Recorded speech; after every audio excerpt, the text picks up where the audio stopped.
Hello, good morning, good afternoon, good evening mga Coops! Johnny Boy in the house, nagbabalik! Nito nga pong mga nakaraang linggo, medyo kami ay inaalon dito sa Pacific Ocean. Kaya naman wala tayong masyadong upload at buti naman medyo gumanda na ang panahon. Kaya ano pa ang gagawin? Tayo ay maggugupit at siya ang ating suking modelo, Boss Lars. Hindi mo, ang request niya nga akong gupit ay katulad nito. Comment nga lang po kung sino may gusto ng ganitong gupit. Akin kitang babanatan. Ang tirada nga po natin ngayon, high fade na may paguhit. Sinimulan ko nga po yan gupitin gamit ang number 2 guard para sa debulking sa gilid. At atin ang sinundan ng guideline.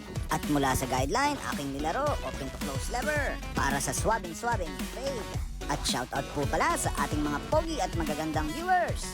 Baka naman ang hindi mag-like, pangit. Atin na nga po yung sundan, 1.5 guard, paikot. Akin nga lang din pong nilaro, open to close lever.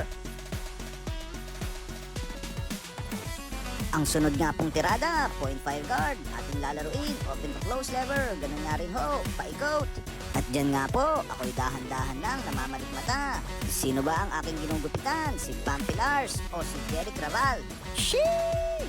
Pagkatapos nga ho nating mablend, atin na yung lilinisin gamit ang ating detailer. At yan nga ho, atin ang simulan linisin ang mga natitirang buhok. Paikot, para naman talaga ang garanti sabog. Sheesh! At gamit nga po ang ating pinning scissors. I-mex mo na yan, insan!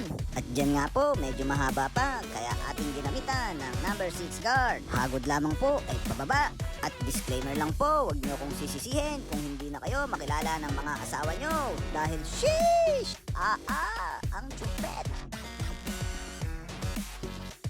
At syempre, para sa finishing, lagyan ng pumada, insan, banat, tornado!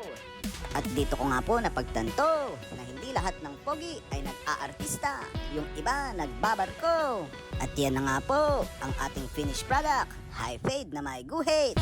Tagumpay, nagbunga rin ang ating pambobola. Salamat sa iyong tip. Oh shit! At maraming salamat po sa panonood. Paalam! Tindi nyo!